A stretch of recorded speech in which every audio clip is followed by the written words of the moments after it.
Swayam Prabha. Digital India. Educated India.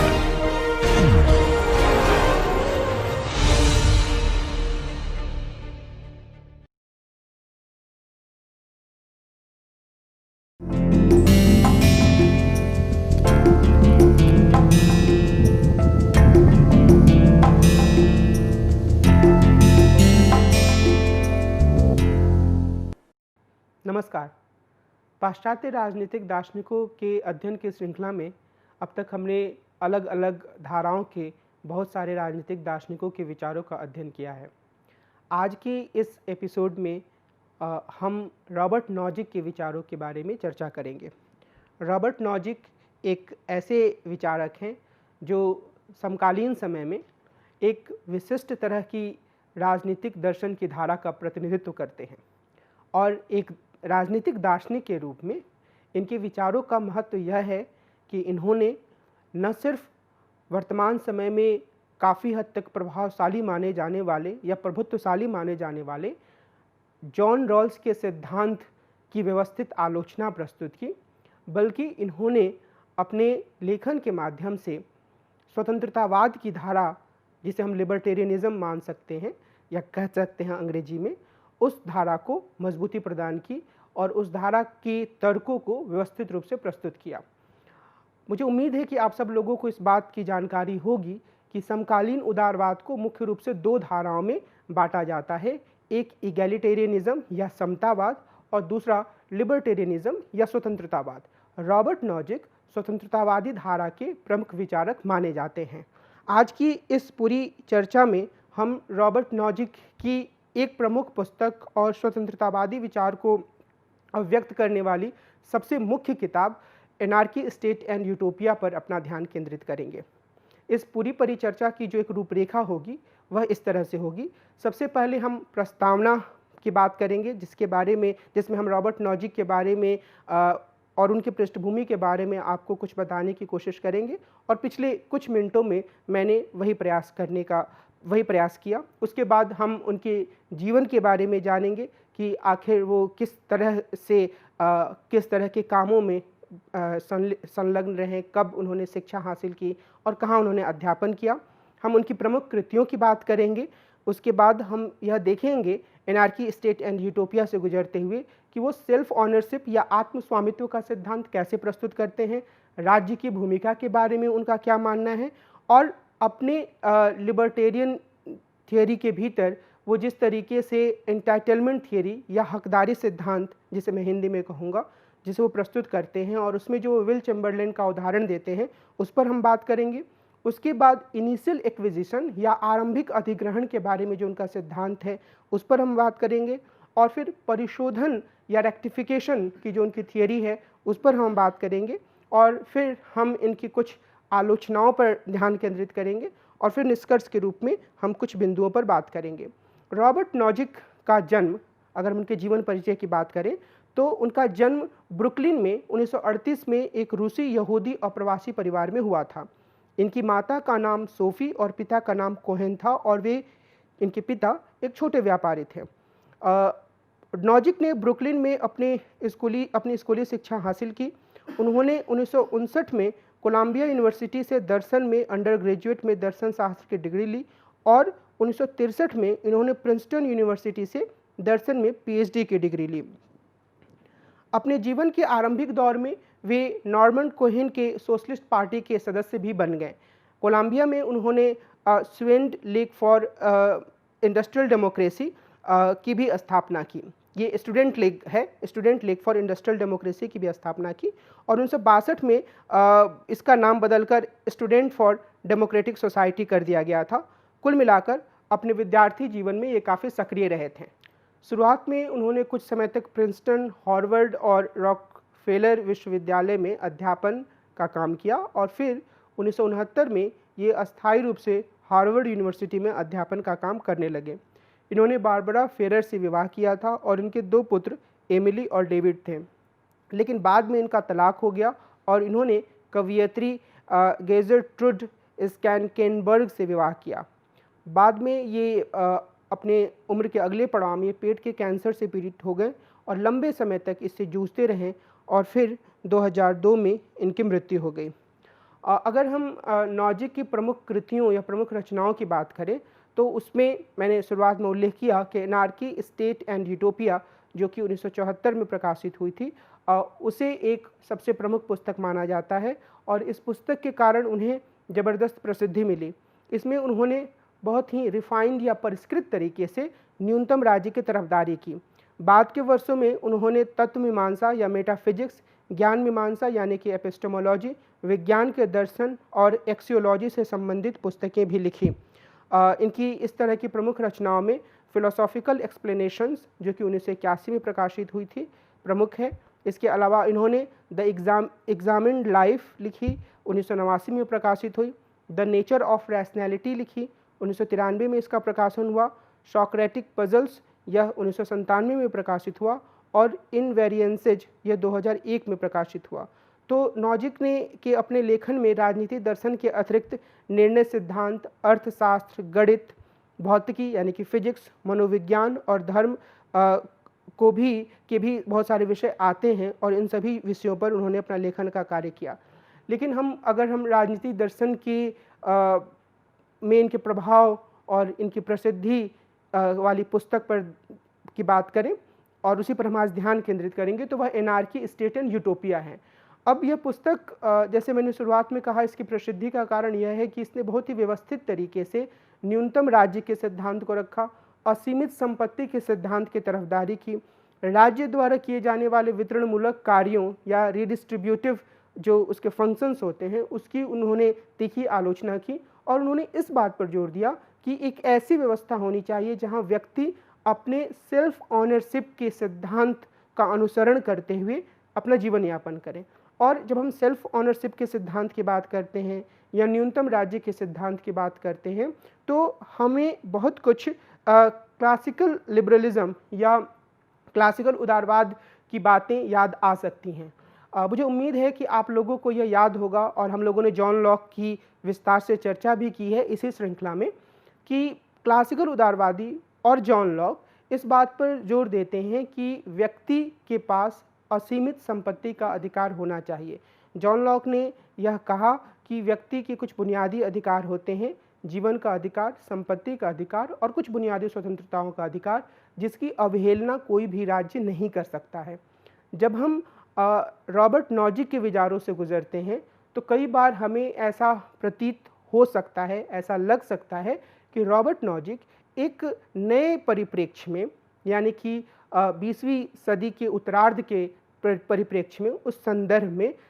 Lock के विचारों को नए सिरे से प्रस्तुत कर रहे हैं। लेकिन यहाँ हमें यह भी याद रखने की आवश्यकता है कि दोनों की पृष्ठभूमि में कुछ बुनियादी अंतर हैं। जहाँ जॉन लॉक मध्य युग के विचारों के बाद आधुनिक दौर की शुरुआत होने की स्थिति में अपने विचारों को रख रहे थे, वहीं रॉबर्ट नॉजिक ने जब अपने विचार प्रस्तुत किए तो उनके सामने आधुनिक दौर में उभरकर सामने आए समतावादी विचार थे। वो समतावादी विचार जो बहुत ही मजबूती से इस बात का दावा करते थे कि कोई व्यक्ति इतने ज़्यादा संपत्ति का हकदार नहीं है कि उससे समाज के दूसरे लोग हीनतम स्थिति या दुर्बलतम स्थिति या कमज़ोर अवस्था में रहें। और राज्य का काम सिर्फ यह नहीं है कि वह न्यूनतम राज्य के रूप में लोगों की सुरक्षा करे या वहाँ होने वाले अपराधों को रोके, बल्कि राज्य का काम यह भी है कि वह अपने सीमा क्षेत्र के भीतर रहने वाले सभी लोगों के बेहतर जीवन की ओर ध्यान दे। तो ये जो एक पृष्ठभूमि थी जहाँ पर बहुत ही मजबूत तरीके से राज्य के काम के बारे में, व्यक्ति की स्वतंत्रता के बारे में एक अलग तरह का विचार आ चुका था, उस पृष्ठभूमि में रॉबर्ट नॉजिक ने अपने विचारों को रखा और इस लिहाज से इनके तर्क ज़्यादा महत्वपूर्ण हैं। दूसरा, आगे हम इस बात को देखेंगे कि रॉबर्ट नॉजिक पर जॉन लॉक का काफ़ी गहरा प्रभाव है, लेकिन इसके बावजूद वे कई महत्वपूर्ण मोड़ों पर, कई महत्वपूर्ण बिंदुओं पर जॉन लॉक के विचारों से अलग हटते हैं या उसमें गहरा संशोधन करते हैं। और इन अंतरों को समझना काफ़ी आवश्यक है अगर हम स्वतंत्रतावादी राजनीतिक दर्शन को समझना चाहते हैं और अगर हम रॉबर्ट नॉजिक के राजनीतिक दर्शन को बेहतर तरीके से समझना चाहते हैं तो आगे क्रमिक रूप से मैं इन बिंदुओं को साफ करने की कोशिश करूंगा। सबसे पहली बात सेल्फ ऑनरशिप का सिद्धांत है। सेल्फ ऑनरशिप के सिद्धांत या आत्मस्वामित्व के सिद्धांत के बारे में हमें यह ध्यान रखना होगा कि जॉन लॉक ने भी इसकी बात कही थी। जॉन लॉक ने यह कहा था कि हर व्यक्ति का अपने शरीर पर और अपने श्रम पर एक तरह का सेल्फ ऑनरशिप होता है। और फिर आगे उन्होंने यह भी बताया था कि किस तरह से अगर कोई व्यक्ति अपने शरीर के श्रम को किसी वस्तु में मिलाता है तो वह उसकी संपत्ति हो जाती है, और शर्त सिर्फ यह है कि वह दूसरे लोगों के लिए भी उतनी ही और पर्याप्त वस्तुएं छोड़े और सिर्फ अपनी ज़रूरत भर वस्तुएं ले। यानी कि प्राकृतिक अवस्था में लॉक ने यह कहा कि अगर कोई व्यक्ति जाता है और उसे भूख लगी होती है, वह सेब का पेड़ देखता है और उस सेब के पेड़ को सेब को तोड़ता है, तो सेब को तोड़ने के दौरान उसने अपने श्रम को सेब पे लगाया, तो वह सेब उसकी अपनी संपत्ति हो जाती है। लेकिन शर्त यही है कि वो दूसरों के लिए भी पर्याप्त सेब छोड़े और उतना ही सेब ले जितना कि वह उपभोग कर सकता है। तो ये एक बुनियादी आत्म स्वामित्व या सेल्फ ऑनरशिप की थियरी जो है वो जॉन लॉक ने दी थी। रॉबर्ट नॉजिक यह कहते हैं, एक स्वतंत्रतावादी या लिबर्टेरियन विचारक के रूप में, कि जो व्यक्ति के आत्म स्वामित्व का अधिकार होता है उसे सुनिश्चित करने के लिए मिनिमल स्टेट या न्यूनतम राज्य काफ़ी महत्वपूर्ण है। नॉजिक मानते हैं कि स्वतंत्रता और समानता असंगत हैं। नॉजिक काफ़ी परिष्कृत तरीके से आज़ादी के मूल्य को प्राथमिकता देते हैं। नॉजिक भी कांट के साइड कॉन्टेंटस या पक्ष सीमा के विचार को अपना आरंभिक बिंदु मानते हैं, और जॉन रॉल्स भी ऐसा ही मानते हैं। इसलिए यह बहुत ही महत्वपूर्ण तथ्य है, क्योंकि दोनों कांट के विचारों से प्रभावित होते हैं और कांट के विचारों से प्रभावित होने के बाद अलग अलग दिशाओं में आगे बढ़ते हैं। और इस विचार में, इस कांटवादी सिद्धांत में यह माना जाता है कि व्यक्ति साधन नहीं है बल्कि वे अपने आप में साध्य हैं। और यह विचार उपयोगितावादी या यूटिलिटेरियन विचार से काफ़ी अलग जाता है। उपयोगितावादी विचार में यह माना जाता है कि अधिकतम संख्या का अधिकतम सुख ये महत्वपूर्ण चीज़ है, और ये अधिकतम शब्द जो है उसमें एक संभावना छिपी हुई है कि उसमें एक व्यक्ति, या फिर हम कह सकते हैं 20 व्यक्ति 100 में से, या फिर 49 व्यक्तियों के सुखों की भी कुर्बानी दी जा सकती है अगर अधिकतम, यानी कि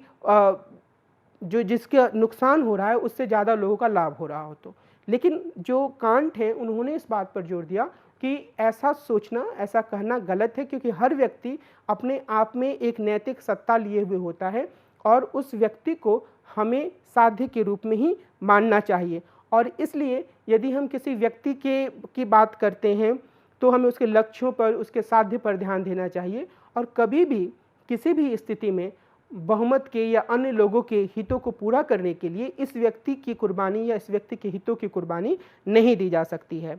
और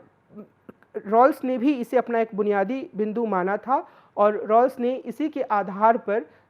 अपने बुनियादी स्वतंत्रताओं का सिद्धांत या भेदमूलक सिद्धांत प्रस्तुत किया था। उन्होंने इसी आधार पर उपयोगितावादी सिद्धांत की भी तीखी आलोचना की थी कि उपयोगितावादी सिद्धांत प्रत्येक व्यक्ति को अपने आप में एक साध्य या एंड मानने में नाकाम रहता है। लेकिन जब रॉबर्ट नॉजिक इस सिद्धांत को अपनाते हैं तो वो रॉल्स से थोड़ा अलग जाते हैं, क्योंकि वे रॉल्स की तुलना में बुनियादी जो स्वतंत्रताएं हैं या व्यक्ति की जो आज़ादी है उसे ज़्यादा महत्व देते हैं। रॉल्स अपने भेदमूलक सिद्धांत के द्वारा, और रॉल्स की चर्चा में हमने इसके बारे में विस्तार से चर्चा की है, इस पर विस्तार से बातचीत की है कि रॉल्स अपने भेदमूलक सिद्धांत के द्वारा यह बताते हैं कि किस तरह से अगर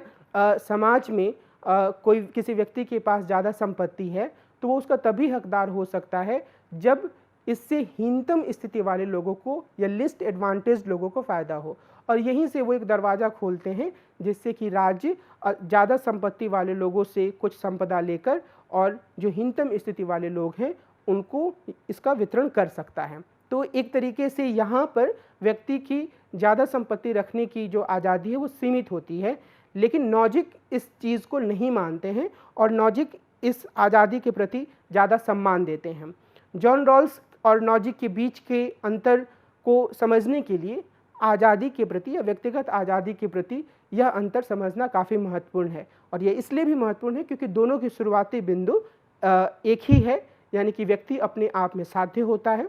और उसे किसी अन्य के हित के लिए कुर्बान नहीं किया जा सकता है। जॉन रॉल्स और नॉजिक के बीच की जो असहमति का बिंदु है वह संपत्ति अधिकारों से संबंधित है।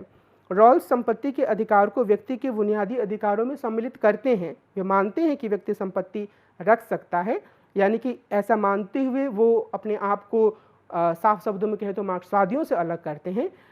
समाजवादियों से भी अलग करते हैं, लेकिन वे इस अधिकार को उस व्यापक कल्पना में स्वीकार नहीं करते हैं जिसमें कि व्यक्ति को संपत्ति का अधिग्रहण करने का असीमित अधिकार हो या उसे वसीयत करने का असीमित अधिकार हो और उत्पादन के साधनों पर प्राकृतिक संसाधनों पर अधिकार करने के लिए उसके पास एक तरीके से असीमित सत्ता हो। तो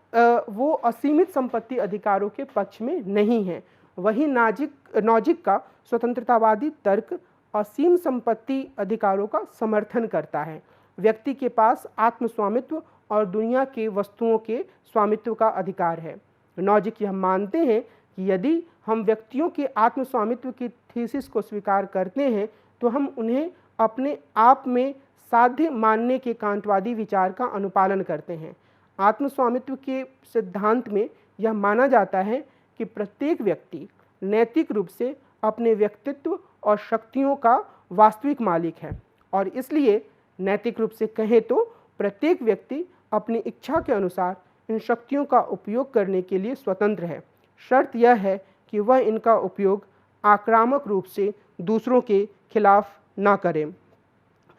और इस लिहाज से फिर वो रॉल्स के सिद्धांत की आलोचना करने के लिए एक बहुत ही बेहतरीन उदाहरण का उपयोग करते हैं और इसके लिए वो एक आई लॉटरी या आँख लॉटरी के उदाहरण का इस्तेमाल करते हैं। वे कहते हैं कि यदि हम सच में रॉल्स के सिद्धांत का अनुसरण करना चाहते हैं तो हमें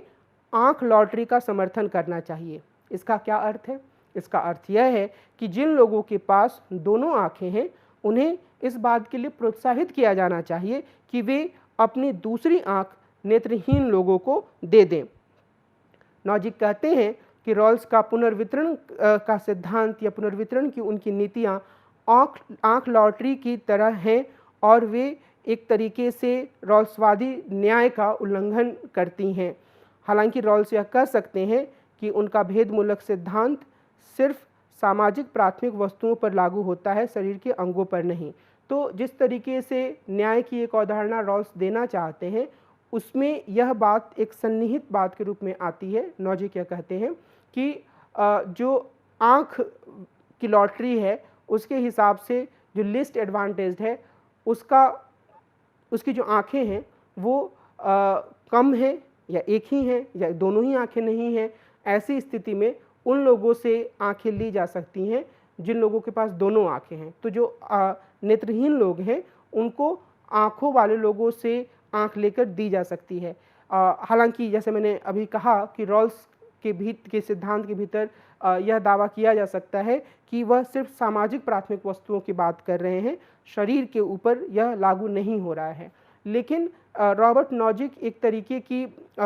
एब्सर्डिटी की ओर इशारा करते हैं कि अगर हम रॉल्स के सिद्धांत को पूरी तरीके से लागू करें तो यह अपने आप में एक ऐसी स्थिति ला सकता है जहाँ पर व्यक्ति का जो अपनी चीज़ें हैं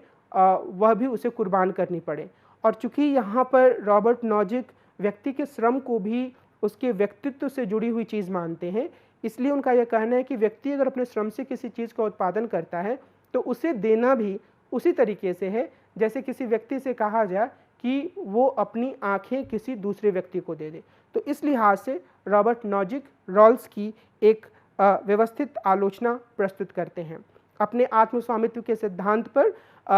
के आधार पर नॉजिक यह मानते हैं कि किसी व्यक्ति की संपत्ति पर कर लगाना बलात् श्रम के बराबर है, लेकिन रॉल्स ऐसा नहीं मानते हैं। रॉल्स ये मानते हैं कि राज्य हीनतम स्थिति के व्यक्तियों की स्थिति को बेहतर बनाने के लिए टैक्स लगा सकता है। नॉजिक को इससे कोई आपत्ति नहीं है कि लोग स्वेच्छा से अपनी संपत्ति का एक हिस्सा गरीबों को दे दें, लेकिन वे राज्य द्वारा बाध्यकारी पुनर्वितरण का विरोध करते हैं।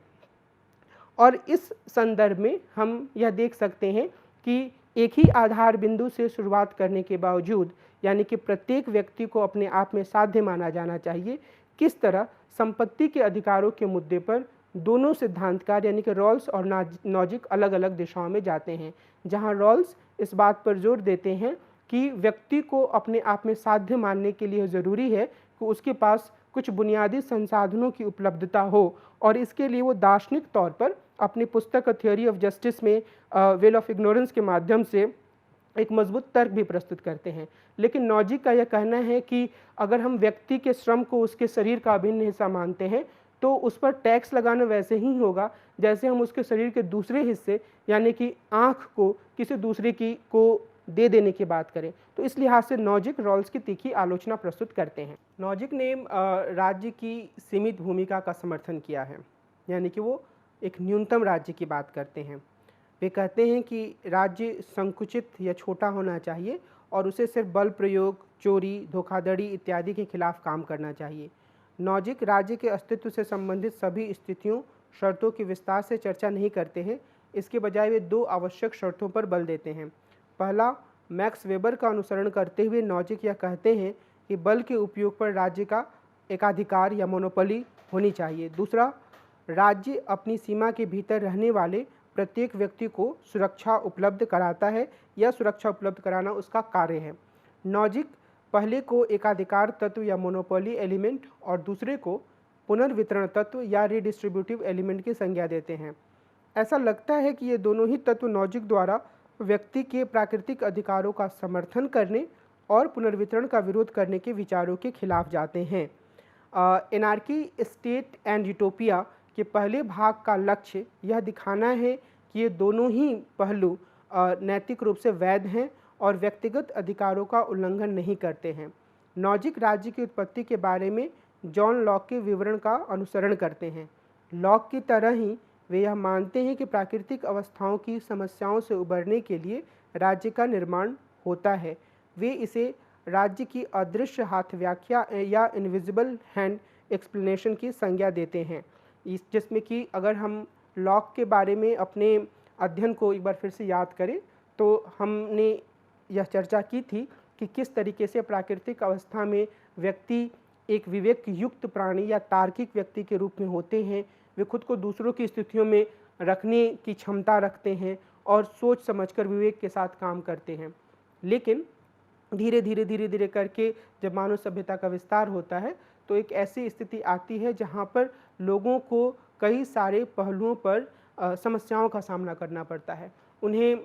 कई सारे पहलुओं के संदर्भ में यह पता नहीं चलता है कि आखिर निर्णय कौन लेगा, इस निर्णय को लागू कौन करेगा, और फिर धीरे धीरे स्थिति भी काफ़ी हिंसक होती जाती है। तो इन सभी स्थितियों से उबरने के लिए ही लोग आपस में मिलकर राज्य का निर्माण करते हैं। नॉजिक भी इस तर्क को स्वीकार करते हैं और यहाँ अगर हम ध्यान देंगे तो नॉजिक ने प्राकृतिक अवस्था से न्यूनतम राज्य की ओर बढ़ने के लिए अपना एक अलग तरह का विवरण प्रस्तुत किया है और यह विवरण काफ़ी महत्वपूर्ण है क्योंकि इस विवरण में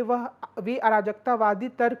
को भी नकारते हैं। अराजकतावादियों का यह मानना है कि राज्य की तो आवश्यकता ही नहीं है क्योंकि राज्य व्यक्ति को सिर्फ अनुशासनबद्ध करता है, व्यक्ति को उसकी जो स्वाभाविक प्रवृत्तियां हैं उससे अलग करता है और एक खास तरह की दिशा में व्यक्ति के जीवन को मोड़ने का काम करता है। लेकिन नॉजिक इससे अलग तर्क प्रस्तुत करते हैं और इसमें वो कुल मिलाकर 5 चरण बताते हैं जिनके बारे में मैं बहुत ही संक्षेप में आपसे चर्चा करूंगा।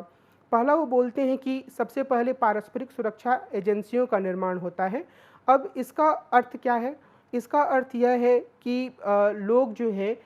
जब मानव सभ्यता का विकास होता है प्राकृतिक अवस्था में तो लोग आपस में चर्चा करते हैं कि कई तरह की छोटी छोटी समस्याएं हमारे बीच में पैदा हो सकती हैं, तो इसको सुलझाने के लिए आवश्यक है कि हम आपस में एक पारस्परिक सुरक्षा की व्यवस्था का निर्माण करें। पारस्परिक सुरक्षा की इस व्यवस्था में हर व्यक्ति दूसरे व्यक्ति की सामने कोई समस्या आने पर उसके पास जाता है और उस समस्या को सुलझाने की कोशिश करता है। अब पारस्परिक सुरक्षा की जो यह पूरी व्यवस्था थी उसमें दिक्कत यह थी कि किसी भी समय में अगर किसी व्यक्ति को कोई नुकसान होता है या 2 व्यक्तियों के बीच में कोई विवाद होता है तो समाज के सारे लोगों को आना पड़ता था। तो यह एक तरीके से अव्यावहारिक स्थिति थी। तो लोगों ने आगे बढ़कर नॉजिक यह कहते हैं व्यावसायिक सुरक्षा एजेंसियों की स्थापना की। अब इसमें अलग अलग समूहों ने अलग अलग स्तरों पर अपने लिए व्यावसायिक सुरक्षा एजेंसियां बना दी, लेकिन इन व्यावसायिक सुरक्षा एजेंसियों का कार्य क्षेत्र कई बार विवाद का कारण बन जाता था। यानी कि अगर एक समूह के एक व्यक्ति का झगड़ा या विवाद दूसरे समूह के किसी व्यक्ति से हो जाता था और दोनों की सुरक्षा एजेंसियां अलग अलग थीं, तो उसमें एक तरह से टकराव की स्थिति आ जाती थी। तो ये एक समाधान नहीं था, बल्कि और हिंसा की स्थिति पैदा करने लायक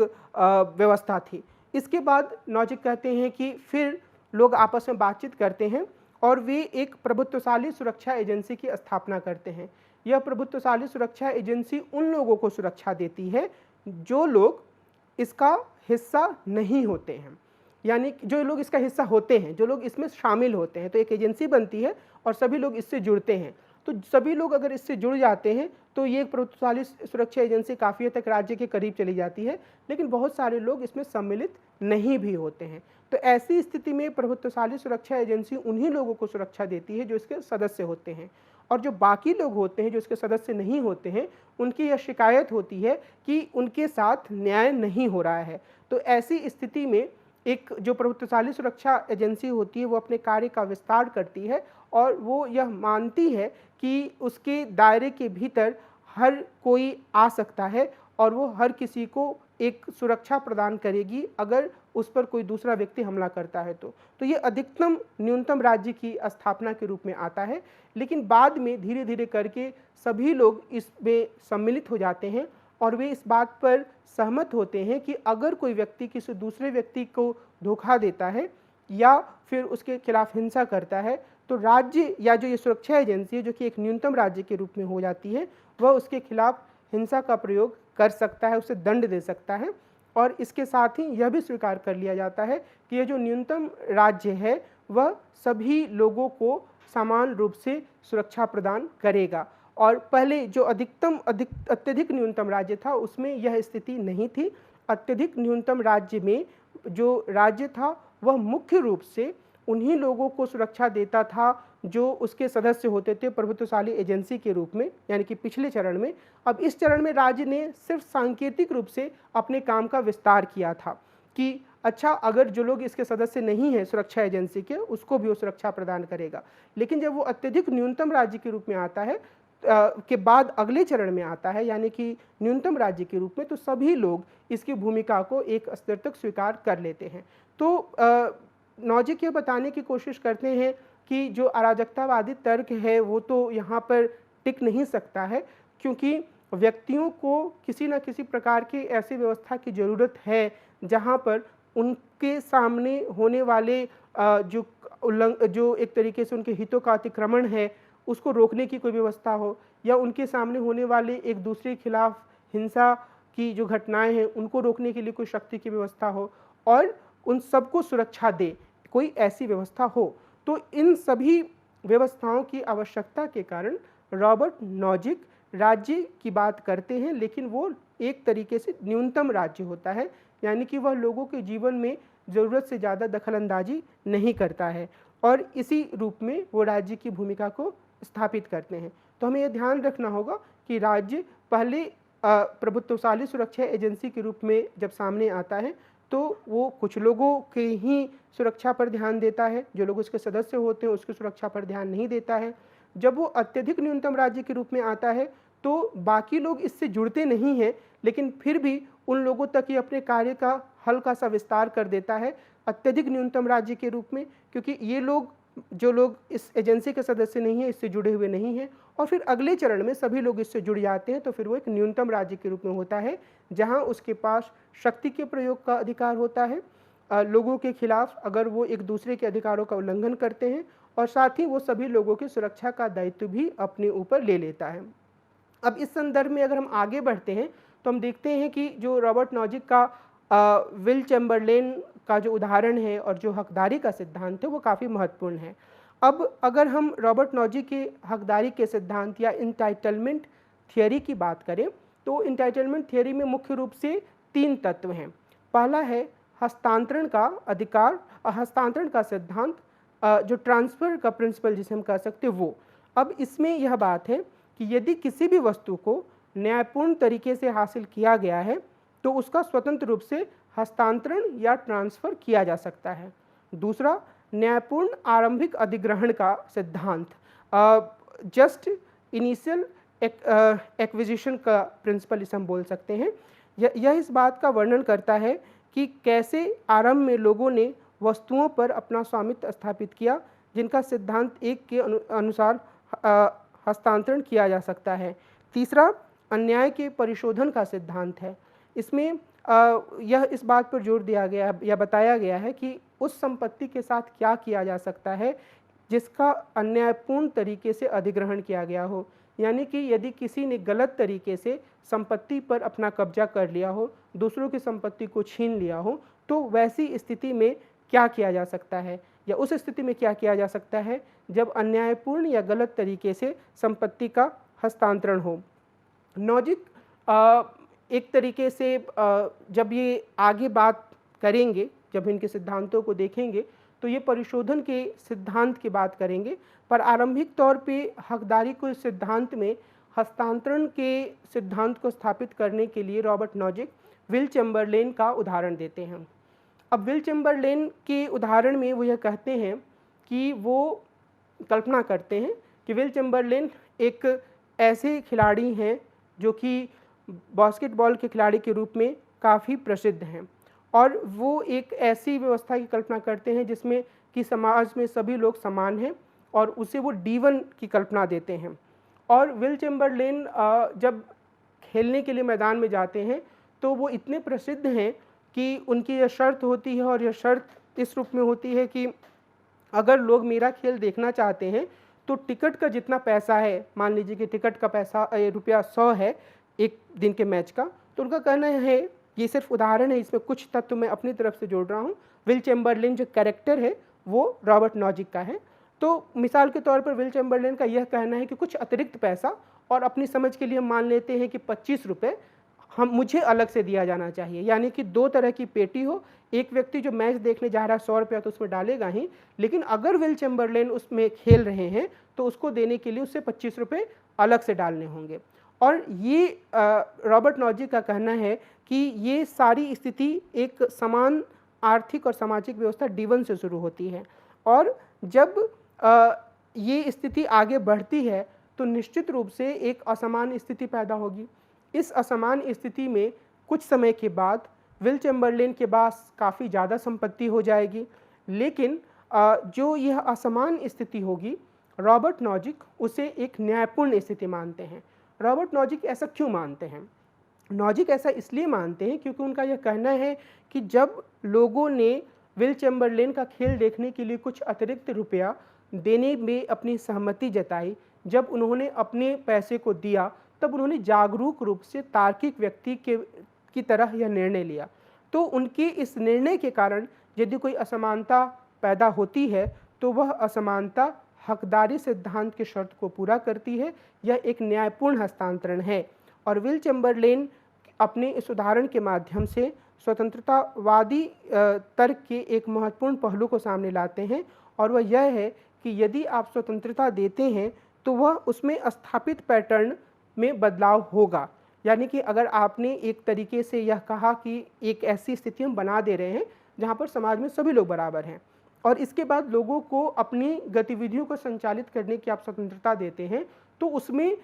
ऐसी स्थिति आनी ही है जिसमें कुछ लोग ज़्यादा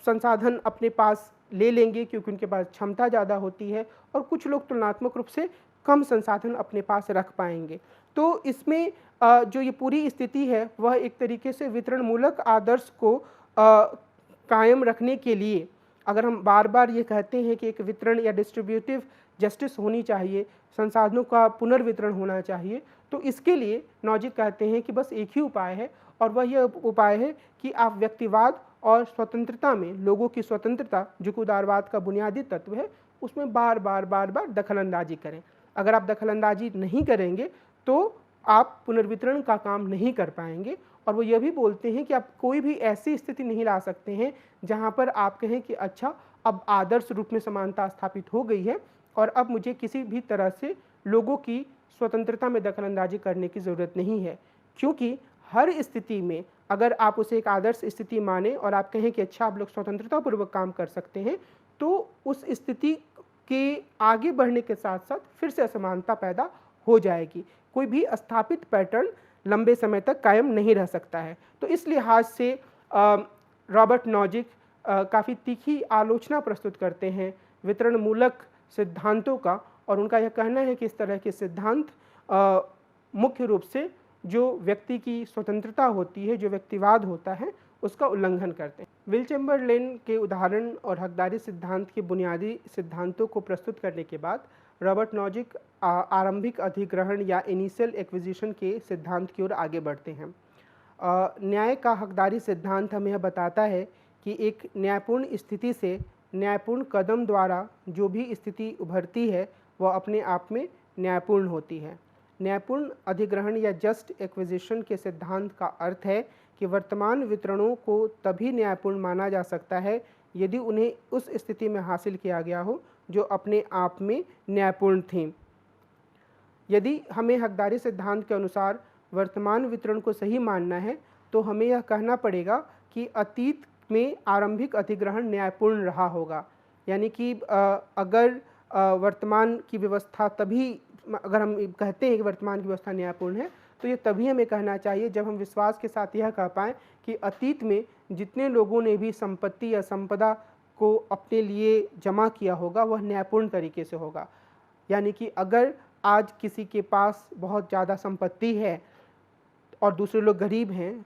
तो जो जिसके पास ज़्यादा संपत्ति है वह तभी यह चीज़ दावे के साथ कह सकता है कि उसकी संपत्ति जस्ट या न्यायपूर्ण है, जब वह दावे के साथ यह भी कह पाए कि अतीत में जब उसने या उसके पुरखों ने इस ज़मीन को या इस संपत्ति को इकट्ठा किया था तो वह उन्होंने न्यायपूर्ण तरीके से किया था। तो यह एक शर्त जो है वो न्यायपूर्ण आरंभिक अधिग्रहण के साथ जुड़ा हुआ है। नॉजिक बहरहाल यह नहीं मानते हैं कि वर्तमान वितरण जो है या वर्तमान जो व्यवस्था है वह इस शर्त को पूरी कर सकती है, लेकिन वे यह मानते हैं कि सिद्धांत रूप में यह संभव है कि व्यक्ति उन वस्तुओं पर न्यायपूर्ण तरीके से कब्जा करे जिन पर किसी का स्वामित्व ना हो। अपने हक, यानी कि अगर कोई ऐसी वस्तु है जिस पर किसी का स्वामित्व नहीं है तो व्यक्ति उस पर न्यायपूर्ण तरीके से कब्जा कर सकते हैं। और इस संदर्भ में वो फिर से वो एक बार लॉक के पास वापस जाएंगे और इसके लिए वो उन्होंने सेकेंड ट्रीटाइज में जॉन लॉक ने जो निजी स्वामित्व के लिए एक परिष्कृत तर्क प्रस्तुत किया है वो उस पर विचार करते हैं। और हम लोगों ने लॉक पर पहले विचार किया है तो मुझे लगता है कि इस चीज़ को समझने में हमें ज़्यादा दिक्कत नहीं होगी कि लॉक किस तरीके से तर्क देते हैं। पहला जो बिंदु इसमें है वह यह है कि प्रत्येक व्यक्ति का अपने व्यक्तित्व पर मालिकाना या स्वामित्व संपत्ति नुमा हक है।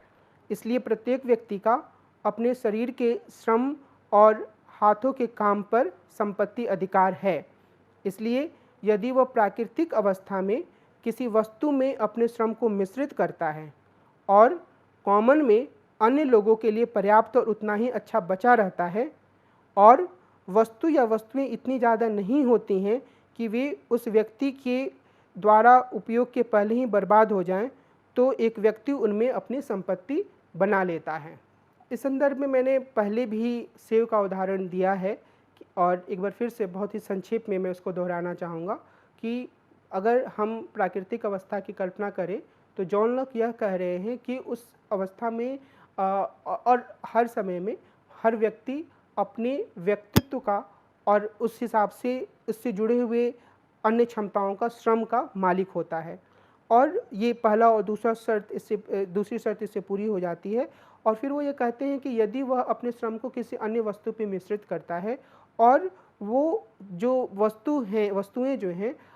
कॉमन में अन्य लोगों के लिए भी उतनी ही और पर्याप्त मात्रा में बची रहती हैं और वह व्यक्ति अपने श्रम के द्वारा उतनी ही वस्तु लेता है जितनी उसके काम के लिए है, तो अगर वह व्यक्ति सेव के पेड़ से सेव तोड़ता है तो सेव में अपने श्रम को मिश्रित कर रहा है और वह उतना ही सेव दूसरों के लिए छोड़ देता है और पर्याप्त और अच्छी मात्रा में और उतना ही लेता है जितनी उसकी ज़रूरत है, तो फिर वह सेव उसकी संपत्ति हो जाती है। तो कुछ शर्तों के साथ लॉक इसके बारे में बात करते हैं और बाद में लॉक इन शर्तों से बाहर निकलने का रास्ता भी बता देते हैं, जिससे ऐसा लगता है कि उनके विचार पूंजीवादी विचार को स्थापित करने का एक तरीका है, जिनके बारे में लॉक पर हुई चर्चा में मैंने विस्तार से बात की है। यहाँ अभी मैं उन पहलुओं पर और ज़्यादा विस्तार में नहीं जा पाऊँगा। हम नॉजिक के द्वारा लॉक के उपयोग पर वापस आते हैं। नॉजिक आरंभिक अधिग्रहण की इस औचित्य को स्वीकार नहीं करते हैं कि ऐसी स्थिति हो सकती है जहाँ पर व्यक्ति हर तरीके से इन शर्तों को पूरा करे, लेकिन वे लॉक द्वारा बताए गए आवश्यक शर्तों में से एक शर्त पर ध्यान केंद्रित करते हैं। यह शर्त पर्याप्त और उतना ही अच्छा से जुड़ी हुई है। यानी कि शर्त में यह कहा जाता है कि व्यक्ति जब किसी वस्तु में अपनी संपत्ति मिलाता है तो वह पर्याप्त और उतनी ही अच्छी वस्तु दूसरों के लिए भी छोड़े। और नॉजिक इसके एक संशोधित संस्करण को संपत्ति पर कब्जा करने के पर्याप्त और आवश्यक शर्त के रूप में प्रस्तुत करना चाहते हैं। नॉजिक पर्याप्त और उतने ही अच्छे शर्त के कठोर और कमज़ोर रूप में अंतर करते हैं। कठोर रूप में इसका अर्थ यह है कि इतना पर्याप्त होना चाहिए कि अन्य लोग भी कब्जा जमा सकें। यानी कि अगर मैंने एक ज़मीन पर कब्जा जमाई तो इतनी पर्याप्त ज़मीन और होनी चाहिए कि बाकी लोग भी उस पर कब्जा कर सकें। लेकिन इसका जो कमज़ोर रूप है उसमें यह माना जाता है कि इतना अच्छा और पर्याप्त होना चाहिए कि दूसरे लोग इसका उपयोग कर पाएँ। हालांकि यह आवश्यक नहीं है कि इतना पर्याप्त हो कि वे उस पर कब्जा भी कर पाएँ। तो अगर मैं एक ज़मीन के टुकड़े को लेता हूँ और उस पर एक मैं सुंदर बागीचा बना देता हूँ और दूसरे लोगों को भी उसका उपयोग करने की इजाज़त हो, तो यह कहा जा सकता है कि मैं उस ज़मीन पर कब्जा करके अपनी संपत्ति बनाने के काम के द्वारा एक न्यायपूर्ण अधिग्रहण कर रहा हूँ। लेकिन शर्त यह है कि दूसरे लोग भी इसका उपयोग कर पाएँ। लेकिन अगर यह शर्त जोड़ दी जाए कि दूसरे लोग भी उतनी ही ज़मीन पर कब्जा जमा पाएँ, तो नॉजिक के हिसाब से यह सही नहीं होगा। तो वे कठोर और कमज़ोर स्वरूप जो है इस शर्त का, यानी कि पर्याप्त और उतने ही अच्छे शर्त का, दोनों के बीच में अंतर करते हैं और वो कमज़ोर व्याख्या को अपनाते हैं, जिसमें कि यह कहा जाता है कि दूसरे लोग उस संपत्ति का उपयोग कर पाएँ। यह ज़रूरी नहीं है कि उनके लिए भी कब्जा करने लायक उतनी संपत्ति या उतनी वस्तु बची रहे। लेकिन फिर वो इस कमज़ोर तर्क में भी एक संशोधन करते हैं। वे कहते हैं कि कोई व्यक्ति अत्यंत अल्प मात्रा में मौजूद वस्तु पर भी कब्जा कर सकता है और दूसरों को इसके प्रयोग से वंचित कर सकता है, लेकिन शर्त यह है कि इससे अन्य लोगों की स्थिति बुरी नहीं होनी चाहिए। यानी कि जो लोग जिस स्थिति में पहले से हैं वो स्थिति में रहें। अब इसके संदर्भ में कई तरह के उदाहरण दिए जा सकते हैं। नॉजिक खुद कुछ उदाहरण देते हैं इस संदर्भ में, और एक उदाहरण वो यह देते हैं कि यदि किसी व्यक्ति को मरुस्थल में पानी का कोई स्रोत दिखता है तो वह उस पर कब्जा नहीं करना चाहिए, क्योंकि यदि व्यक्ति उस पर कब्जा करता है और कब्जा करके मनमाफिक कीमत पर पानी बेचता है तो इससे दूसरे लोगों की स्थिति बुरी बनेगी। तो वो यानी कि वो कब्जा करने के बाद दूसरे लोगों को उपयोग करने की अनुमति देता है और उसके लिए कुछ शुल्क लेता है, लेकिन लोग इसका उपयोग कर सकते हैं, तो भी यह गलत होगा, क्योंकि इससे दूसरे लोगों की स्थिति बुरी हो सकती है, जो लोग पैसे देने की स्थिति में नहीं हैं और जो लोग अत्यंत दरिद्रता का सामना कर रहे हैं। तो इस लिहाज से नॉजिक कहते हैं कि ऐसा करना सही नहीं होगा। लेकिन नॉजिक एक दवा उत्पादक को अपनी दवा मनमाफिक कीमत पर बेचने की अनुमति देते हैं, क्योंकि ऐसा करके नॉजिक का यह मानना है कि वह किसी व्यक्ति की स्थिति को बुरा नहीं बनाएगा। मान लीजिए कि कोई किसी घातक रोग, मिसाल के तौर पर कैंसर से पीड़ित है, तो उस व्यक्ति की मृत्यु तो होनी ही है, तो उसकी स्थिति को अगर वह दवा देने से मना कर देता है दवा उत्पादक कि भाई तुम्हारे पास पैसा नहीं है, मैं तुम्हें दवा नहीं दूंगा, तो ऐसा करके वो उसकी स्थिति को बुरा नहीं बनाता है, ऐसा नॉजिक मानते हैं, क्योंकि उसकी स्थिति पहले की तुलना में ज़्यादा खराब नहीं होती है। हालांकि यह तर्क अपने आप में काफ़ी विवादास्पद है, और जब हम नॉजिक का आलोचनात्मक मूल्यांकन करेंगे तो इस तर्क पर विस्तार से बात करेंगे कि आखिर इसकी सीमाएं क्या हैं। बहरहाल अगर हम नॉजिक के हकदारी सिद्धांत के अगले चरण की तरफ पहुंचते हैं तो उसमें वो परिशोधन की बात करते हैं, रेक्टिफिकेशन की बात करते हैं, और यह बहुत ही महत्वपूर्ण पहलू है। उसमें महत्वपूर्ण पहलू इसलिए है क्योंकि अगर हम अपने मानव समाज के इतिहास को देखें तो उसमें दास्ता, चोरी, धोखाधड़ी, एक दूसरे के संपत्ति पर कब्जा करना, एक देश का दूसरे देश पर हमला करना, एक देश के द्वारा दूसरे देश को उपनिवेश बना लेना, यही इतिहास रहा है। और मिसाल के तौर पर अगर हम हिंदुस्तान की बात करें तो हिंदुस्तान में अंग्रेज़ों ने तकरीबन 200 सालों तक शासन किया। तो इन 200 सालों के शासन में उन्होंने किस तरीके से भारत के लोगों की संपत्ति पर अपना कब्जा जमाया, यह अपने आप में एक ऐतिहासिक अन्वेषण का विषय है। दूसरे समाजों में भी, दूसरे देशों में भी यही स्थिति रही है। देश के भीतर, गाँव के भीतर, हर जगह हम देख सकते हैं कि कोई ना कोई एक ऐसा समूह ज़रूर रहा है जिसने गलत तरीके से दूसरों की संपत्ति पर कब्जा किया है, और आज भी यह प्रक्रिया जारी है। ऐसा नहीं है कि आज यह प्रक्रिया पूरी तरीके से खत्म हो चुकी है। तो इस संदर्भ में ही जो नॉजिक का परिशोधन का या रेक्टिफिकेशन का जो प्रिंसिपल है वो काफ़ी महत्वपूर्ण हो जाता है। लेकिन अगर हम एनार्की, स्टेट एंड यूटोपिया के पूरे विवरण को ध्यान से देखें तो हम यह पाएंगे कि नॉजिक इस विषय पर बहुत गहराई से बात नहीं करते हैं। परिशोधन के सिद्धांत को हकदारी सिद्धांत यानी कि इंटाइटलमेंट थियरी का एक सबसे मुख्य भाग होना चाहिए था, लेकिन 350 पृष्ठों की अपनी पुस्तक में वे सिर्फ 7 पृष्ठों पर इसका उल्लेख करते हैं। इसलिए हमें इस बारे में कोई विस्तृत सूचना नहीं मिलती है कि अतीत के अन्यायों को ठीक करने के लिए परिशोधन के सिद्धांत को किस तरह लागू किया जाएगा। नॉजिक यह प्रश्न उठाते हैं कि अतीत के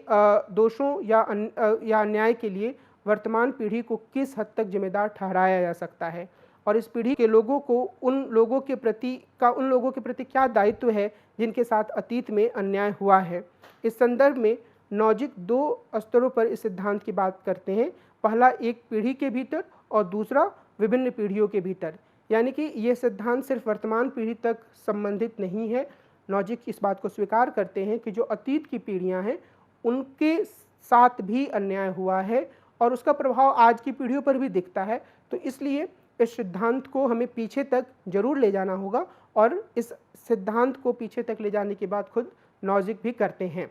नॉजिक यह स्वीकार करते हैं कि विभिन्न पीढ़ियों के बीच अन्याय का परिशोधन एक काफ़ी पेचीदा या जटिल मसला है, और इसके लिए हमें कई प्रकार की सूचनाओं की आवश्यकता होगी। मिसाल के तौर पर किसने अन्याय किया, किसने गलत तरीके से अधिग्रहण किया, किस समूह के साथ अन्याय हुआ था, और उस अन्याय की सीमा क्या थी, किस सीमा तक संपत्ति के अधिग्रहण को गलत माना जा सकता है, किस सीमा तक संपत्ति के अधिग्रहण को न्यायपूर्ण माना जा सकता है। ऐसे कई तरह के सवाल होंगे जिससे हमें जूझना होगा, और फिर यह सवाल भी सामने आएगा कि आखिर इस सिद्धांत को लागू करते हुए हम कितना पीछे जा सकते हैं। इतिहास में क्या हमें बिल्कुल प्राचीन इतिहास तक चले जाना है, मध्यकालीन इतिहास तक रुकना है, या फिर आधुनिक दौर के आरंभ होने के बाद के समय में पिछले 100, 150, 200 सालों की तक ही हम खुद को सीमित रखना है। तो ऐसे कई पेचीदा और जटिल सवाल हैं जो परिशोधन के सिद्धांत से जुड़े हुए हैं। और फिर यह भी है कि अन्याय का जो सब्जेक्टिव मूल्यांकन या व्यक्तिपरक मूल्यांकन है वो कैसे किया जा सकता है। क्या इसमें सिर्फ भौतिक नुकसान यानी कि संपत्ति के छीनने को ही सम्मिलित किया जाना चाहिए, या इसमें अन्य तरह के नुकसान, यानी कि अगर कोई किसी के साथ जबरन कोई कार्य करता है तो उसकी पूरी मानसिक अवस्था में वह चीज़ अंकित हो जाती है और शायद आने वाली पीढ़ियों तक उसका एक पहचान, उसकी एक छाप पड़ी रहती है। मिसाल के तौर पर अगर हम हिंदुस्तान में उच्च जाति के लोगों के द्वारा दलितों के साथ किए गए बर्ताव पर ध्यान दें, या फिर हम पुरुषों द्वारा महिलाओं के साथ किए गए बर्ताव पर ध्यान दें, तो हम यह कह सकते हैं कि यह सिर्फ भौतिक नुकसान नहीं है, बल्कि यह एक तरीके से मानसिक उत्पीड़न है या मानसिक शोषण की स्थिति थी, जिसकी छाप आने वाली पीढ़ियों तक लंबे समय तक उनके दिलो दिमाग पर अंकित हो गई। तो यह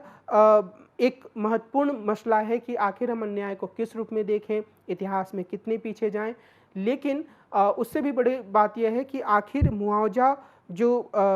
देना है इन अन्यायों के लिए जो अतीत में हुए थे, वो मुआवजा कौन देगा। नॉजिक इन जटिल मुद्दों से जूझने के बजाय परिशोधन के मुद्दे के समाधान के लिए वितरण न्याय या डिस्ट्रीब्यूटिव जस्टिस के उसी रूप को अपनाते हैं जिनकी उन्होंने पहले आलोचना की थी। नॉजिक यह कहते हैं कि ज़्यादा ऐतिहासिक सूचना न होने की स्थिति में यह माना जा सकता है कि पहला, अन्याय के शिकार लोग जितना अच्छा प्रदर्शन कर सकते थे उन्होंने इस अन्याय के कारण उससे बुरा प्रदर्शन किया,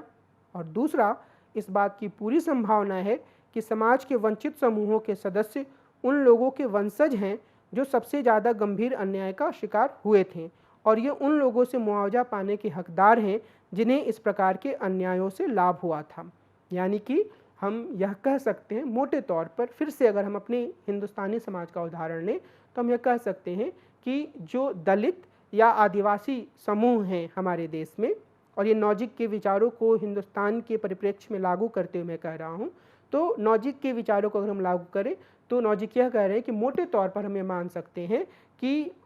जो सबसे ज़्यादा वंचित लोग हैं, और भारत की स्थिति में सबसे ज़्यादा वंचित दलित और आदिवासी हैं, तो ये अपने साथ हुए शोषण के कारण बुरी स्थिति में है, अन्यायपूर्ण व्यवहार के कारण बुरी स्थिति में है, और जो सबसे बेहतर स्थिति में है उन्हें अतीत में इनके साथ बुरे व्यवहार करने या अन्यायपूर्ण व्यवहार करने का लाभ हुआ है। इसलिए जो आज अच्छी स्थिति में है उनका कुछ दायित्व बनता है जो बुरी स्थिति में लोग हैं उनके प्रति। लेकिन इसके साथ ही नॉजिक यह भी कहते हैं कि जो इस बात की भी पूरी संभावना है कि जो लोग आज बुरी स्थिति में हैं उनमें से भी कुछ लोगों ने अन्याय किया हो, यानी कि वो पूरी तरीके से एक सपाट सामान्यीकरण की तरफ नहीं जाते हैं, लेकिन मोटे तौर पर उनका यही कहना है कि जो व्यक्ति आज बुरी स्थिति में है वो बुरी स्थिति में इसलिए है क्योंकि अतीत में उसके साथ बुरा व्यवहार हुआ होगा, और जो व्यक्ति आज अच्छी स्थिति में है इस बात की पूरी संभावना है कि उनके पुरखों ने इनके साथ बुरा व्यवहार किया होगा, इन बुरी स्थिति वाले लोगों के पूर्वजों के साथ बुरा व्यवहार किया होगा। ऐसी स्थिति में अन्यायों का परिशोधन करने का एक सामान्य मोटा मोटी नियम यह हो सकता है, समाज को इस प्रकार संगठित करें कि समाज में जो समूह सबसे खराब स्थिति में है उसे ज़्यादा से ज़्यादा लाभ मिले।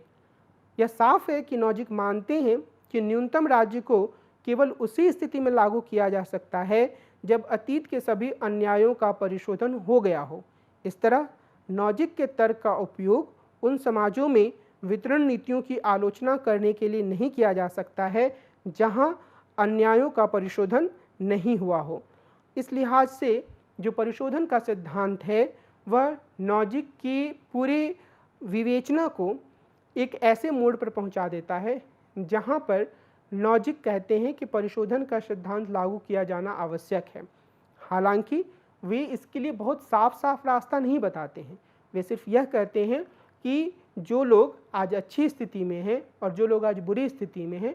उनके बारे में मोटे तौर पर यह माना जा सकता है कि अच्छी स्थिति वाले लोगों का कुछ दायित्व बुरी स्थिति वाले लोगों के प्रति है, और यह सुनिश्चित किया जाना चाहिए कि ये लोग बुरी स्थिति वाले लोगों को एक तरीके से मुआवजा दें या एक ऐसी व्यवस्था संगठित हो जिसमें अच्छी स्थिति वाले लोगों से कुछ संसाधन लेकर बुरी स्थिति वाले लोगों को दिया जाए, या एक ऐसी व्यवस्था बनाई जाए जिसमें बुरी स्थिति वाले लोगों को फ़ायदा हो। तो यह जो पूरी मान्यता है या जो पूरा विचार है वो काफ़ी हद तक रॉल्सवादी न्याय के करीब पहुंच जाता है। हालांकि यह रास्ता अलग सा है, लेकिन इसका मतलब यह नहीं है कि नॉजिक अपने मूल तर्क को नकार देते हैं या उनकी जो मूल मान्यता है वो उससे पीछे हट जाते हैं। उनका यह जरूर कहना है कि जिस समाज में ऐतिहासिक अन्याय हुआ है वहाँ पर हकदारी का सिद्धांत या आत्मस्वामित्व का सिद्धांत या सीमित राज्य का सिद्धांत उस समय तक पूरी तरह से लागू नहीं किया जाना चाहिए जब तक कि अतीत के अन्यायों का परिशोधन नहीं हो जाता। लेकिन उनका यह मानना महत्वपूर्ण है कि हर स्थिति में यह एक सबसे बड़ा आदर्श है कि व्यक्ति के आत्मस्वामित्व के अधिकार का सम्मान किया जाए, एक न्यूनतम राज्य हो और बलात् या ज़बरदस्ती टैक्सेशन के द्वारा लोगों से कर ना लिया जाए। लेकिन अगर हम आखिरी पड़ाव तक आएँ तो हम यह देखते हैं कि शायद नॉजिक को अपने इन विचारों में वर्तमान दुनिया की स्थिति को देखते हुए कुछ सीमाएं नज़र ज़रूर आती हैं। तो इस लिहाज से परिशोधन का जो सिद्धांत नॉजिक प्रस्तुत करते हैं वह उनके सैद्धांतिकरण के एक महत्वपूर्ण भाग के रूप में हमारे सामने मौजूद है। बहरहाल अगर हम नॉजिक के विचारों की आलोचना पर ध्यान दें तो हम यह कह सकते हैं कि उनके विचार की कई स्तरों पर आलोचना की जाती रही है। मिसाल के तौर पर जो न्यूनतम राज्य की अवधारणा है उसकी आलोचना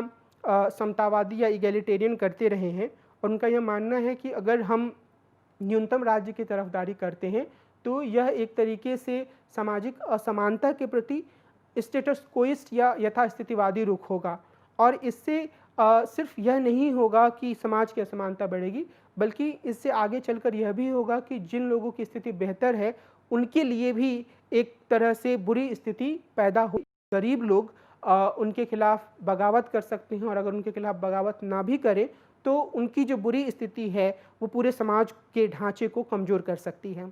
दूसरा, आरंभिक अधिग्रहण के सिद्धांत में जो कमियां हैं, जैसा कि मैंने कहा कि जब वो यह सिद्धांत प्रस्तुत करते हैं कि पर्याप्त और उतने ही अच्छा का जो लौकवादी शर्त है, उसमें वो उसका एक मजबूत वर्जन और एक कमज़ोर वर्जन प्रस्तुत करते हैं, और कमज़ोर वर्जन में भी वो यह कहते हैं कि अगर किसी की स्थिति खराब नहीं होती है तो व्यक्ति अपने पास संपत्ति रख सकता है, उसका उपयोग कर सकता है, और वह उसके लिए उनसे कुछ राशि भी ले सकता है। इस संदर्भ में जैसा कि मैंने पहले उल्लेख किया, मरुस्थल में जल स्रोतों पर कब्जा करने का तो विरोध करते हैं, लेकिन दवाओं के संदर्भ में वो कहते हैं कि कोई व्यक्ति चाहे तो इससे मनमाफिक कीमत ले सकता है, क्योंकि दवाओं का पूरा एक बनाने का जो तरीका है वो उसके पास है, और अगर वो ऐसा करता है तो वो किसी व्यक्ति की स्थिति को बुरा नहीं बनाएगा, क्योंकि जो व्यक्ति घातक बीमारी से पीड़ित है उन्हें मरना ही है। यह तर्क अपने आप में काफ़ी अमानवीय किस्म का है, और इस तर्क का समर्थन नहीं किया जा सकता है। हम अगर ध्यान दें तो ये जो तर्क है वह समाज में कुछ लोगों के द्वारा अपने संसाधनों के माध्यम से बाकी लोगों के शोषण को वैधता देता है। अगर हम वैश्विक न्याय के संदर्भ में विचार करें तो उसमें भी विचार करते हुए टॉमस पोगे जैसे सिद्धांतकारों ने जब दवा कंपनियों के बारे में विश्लेषण किया तो उन्होंने भी कहा कि दवा कंपनियों को मुनाफा कमाने का अधिकार है, लेकिन उन्हें यह अधिकार नहीं है कि वो गरीबों को इसका फ़ायदा ना उठाने दें। तो एक तरीके से रॉबर्ट नॉजिक का यह तर्क काफ़ी हद तक एक असंगत प्रतीत होता है किसी भी मानवीय दृष्टिकोण से, जहाँ वह यह कहते हैं कि व्यक्ति दवाओं को कीमत के आधार पर बेचे और उसे मुनाफा कमाए, और इससे कोई फ़र्क नहीं पड़ता है कि कोई दूसरा व्यक्ति जो कि गंभीर बीमारी से पीड़ित है इससे मौत का शिकार हो जाए। तो ये उनके सैद्धांतिकरण की एक बड़ी सीमा के रूप में सामने आता है। नारीवादी परिप्रेक्ष्य से हम यह कह सकते हैं कि रॉबर्ट नॉजिक की नज़र में जो वर्तमान असमानता पितृसत्ता के कारण है वह कोई मुद्दा ही नहीं है। वह एक ऐसी स्थिति को कायम रखना चाहते हैं जिसमें हर व्यक्ति अपनी स्वतंत्रता का सही तरीके से उपयोग करे, लेकिन वो इसमें बदलाव लाने के लिए कोई बहुत रैडिकल हस्तक्षेप नहीं करते हैं, नारीवादियों की पृष्ठभूमि से नहीं करते हैं। परिशोधन के सिद्धांत की हम बात कर सकते हैं कि उसमें वो कहते हैं कि अतीत के जो अन्याय हैं उनका संशोधन या उनमें सुधार होना चाहिए, उनके लिए मुआवजा दिया जाना चाहिए, पर वो बहुत विस्तार से इसके बारे में नहीं बताते हैं, महिलाओं के प्रश्नों पर विचार नहीं करते हैं, उनके साथ हुए अन्याय के बारे में कोई विचार नहीं करते हैं। और जैसा कि मैंने कुछ देर पहले कहा कि उनके सिद्धांत में कि जो एक कमी है वो परिशोधन सिद्धांत की द्वारा भी आती है, जहाँ एक तरीके से वो खुद अपने सिद्धांत की सीमाओं को स्वीकार कर लेते हैं। मार्क्सवादी भी एक स्तर पर इनके सिद्धांत की काफ़ी तीखी आलोचना करते हैं, क्योंकि उनका यह मानना है कि चाहे रॉबर्ट नॉजिक हो चाहे जॉन रॉल्स हो, दोनों ही किसी न किसी तरीके से पूंजीवादी व्यवस्था को वैधता देने की कोशिश करते हैं, वैधता दिलाने की कोशिश करते हैं, और इस तरह की व्यवस्था में व्यक्ति को जो स्वतंत्रता मिली होती है वो सिर्फ दिखावे की स्वतंत्रता होती है, और उस स्वतंत्रता से व्यक्ति अपना वास्तविक विकास नहीं कर सकता है। बल्कि होता यह है कि स्वतंत्रता नाम के लिए तो सबको मिली होती है, पर उसमें जो एक समूह होता है उसका उत्पादन के साधनों पर अधिकार होता है और वो दूसरे समूह का शोषण करता है। बहरहाल रॉबर्ट नॉजिक के सैद्धांतिकरण से गुजरने के बाद, और विशेष रूप से जैसे मैंने आरंभ में कहा था कि हम उनकी सबसे प्रसिद्ध पुस्तक के तर्कों पर ही विचार कर रहे हैं, तो उसे गुजरने के बाद हम यह ज़रूर कह सकते हैं कि रॉबर्ट नॉजिक सैद्धांतिकरण की जो संभावना होती है उसको बहुत ही एक उच्चतर स्तर पर ले जाते हैं, और यह ज़्यादा महत्वपूर्ण इसलिए है क्योंकि उन्होंने जब अपनी पुस्तक लिखी तो उसके पहले जॉन रॉल्स की पुस्तक प्रकाशित हो चुकी थी, और उसका काफ़ी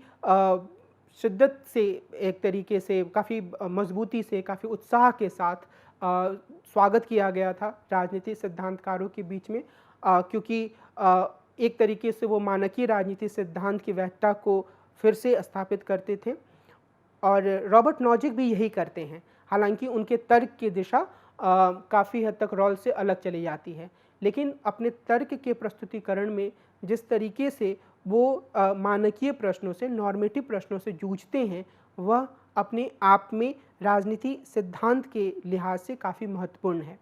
उनके विचारों की कुछ जो सीमाएँ हैं उसके बारे में हम यह कह सकते हैं कि शायद उनके मन में भी कुछ शंकाएँ, कुछ संदेह ज़रूर रही होंगी, क्योंकि वह खुद परिशोधन के सिद्धांत में यह स्वीकार करते हैं कि जो अतीत का अन्याय है, जब तक उसका परिशोधन नहीं होता है, वास्तविक अर्थों में यह कल्पना नहीं की जा सकती है कि जो हकदारी का सिद्धांत या एंटाइटलमेंट थियरी वो प्रस्तुत कर रहे हैं, उसे लागू किया जाए। तो इस लिहाज से हालाँकि वो इस विषय पर हमेशा हमें ध्यान रखना होगा कि इस विषय पर बहुत गहराई से नहीं जाते हैं, और उनका मूल तर्क यही है कि क्यों आत्मस्वामित्व का सिद्धांत महत्वपूर्ण है और क्यों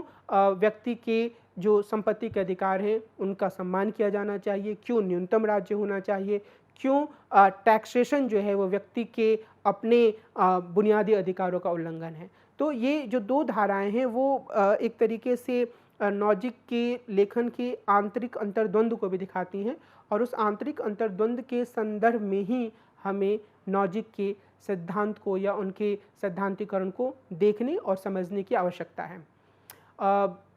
आज की इस पूरी चर्चा को मैं यहीं विराम दूंगा, और हम अगले एपिसोड में एक अन्य समकालीन राजनीतिक दार्शनिक के विचारों की बात करेंगे। नमस्कार।